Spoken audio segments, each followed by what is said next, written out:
साथियों, कई बार कुछ ऐसे मामले सामने आ जाते हैं कि जिनके बारे में जानने के बाद ऐसा लगता है कि शायद ये एक परफेक्ट क्राइम है और इसे सुलझाया नहीं जा सकता।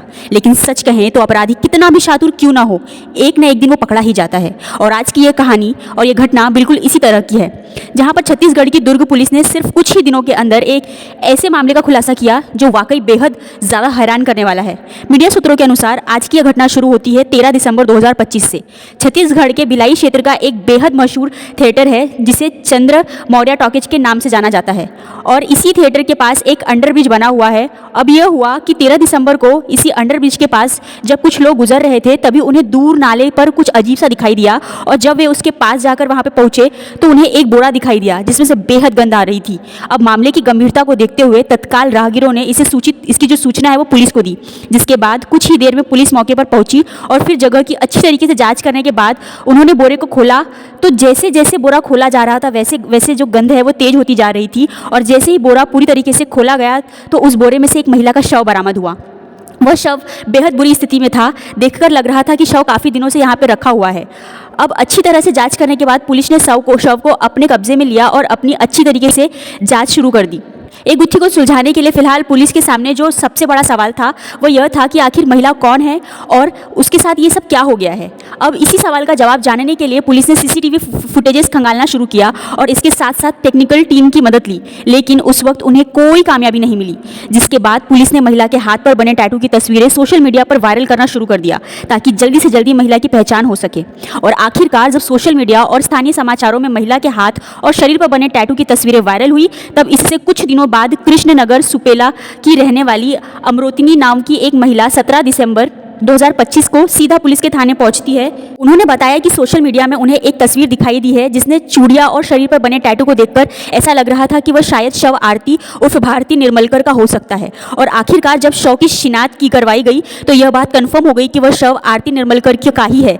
देखा जाए तो इस गुत्थी को सुलझाने के लिए पुलिस ने पहली सीढ़ी पार कर ली थी, महिला की पहचान हो चुकी थी, और फिर जब आगे की पूछताछ हुई तब यह बात सामने आई कि महिला पहले अपने 2 पतियों को छोड़ चुकी थी और उसने 4-5 महीने से वो कोसानगर सुपेला भिलाई में रहने वाली तुलाराम बंजारे के साथ लिव इन रिलेशन में रह रही थी।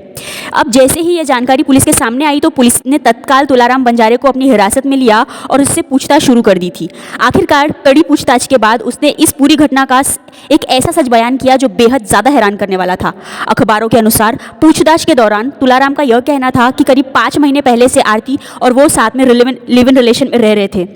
दोनों बिल्कुल पति पत्नी की तरह रहते थे, लेकिन इसके बाद तुलाराम ने जो कहा वो बेहद ज़्यादा चौंकाने वाला था। उसने बताया कि आरती शराब और गुटखे की आदी थी और कई बार वह इतना ज़्यादा शराब पी लेती थी कि बिल्कुल बेकाबू हो जाती थी, और फिर नशे में वह हर हद पार कर देती थी, किसी भी विवाद करने लगती थी, और इसके अलावा उसने ज़्यादा नशा हो जाता था तो वह बेसुध होकर कहीं भी पड़ी रहती थी। वहीं जब आसपास के लोग उसे समझाने की कोशिश करते थे वो आरती तो उनसे झगड़ा करने लगती थी। तुलाराम का ये कहना था कि कई बार जब उसके पास शराब पीने के लिए पैसे भी नहीं होते थे तो वह उसकी जेब से पैसे निकालकर शराब पीने चले जाती थी, और वह आरती की इन्हीं सब हरकतों की वजह से बेहद ज़्यादा परेशान था।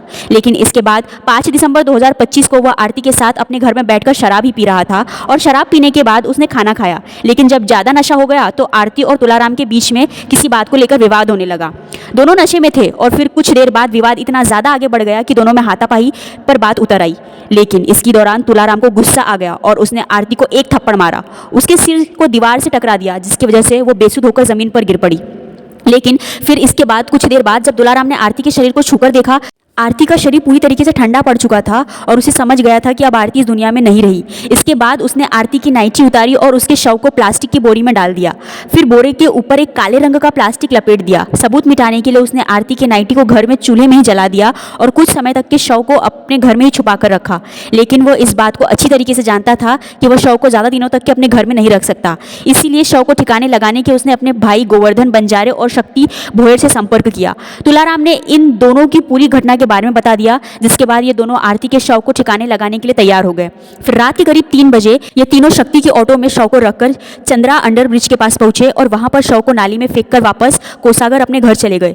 अगले दिन तुलाराम ने अपनी मां को घर पर बुला लिया और मोहल्ले वालों से कहा कि आरती अपने पिता का इलाज कराने के लिए नागपुर चली गई है और इसीलिए उसने अपनी मां को अपने घर पर बुला रखा है। खबरों के अनुसार कहा जाता है कि तुलाराम पहले भी आपराधिक मामले में जेल जा चुका है। शुरुआती जांच के बाद पुलिस ने तुलाराम बंजारे, गोवर्धन बंजारे और शक्ति भोयर को के खिलाफ संबंधित धाराओं के तहत मामला दर्ज करके इन्हें न्यायिक हिरासत में भेज दिया है। देखा जाए तो ये एक ऐसा मामला था जिसकी शुरुआत में शव को ही नहीं पहचाना जा रहा था और ना ही पहचान हो पा रही थी, लेकिन आखिरकार पुलिस की सूझबूझ ने इस मामले का खुलासा कर दिया। एक नामुमकिन से केस को छत्तीसगढ़ पुलिस ने मुमकिन कर दिखाया।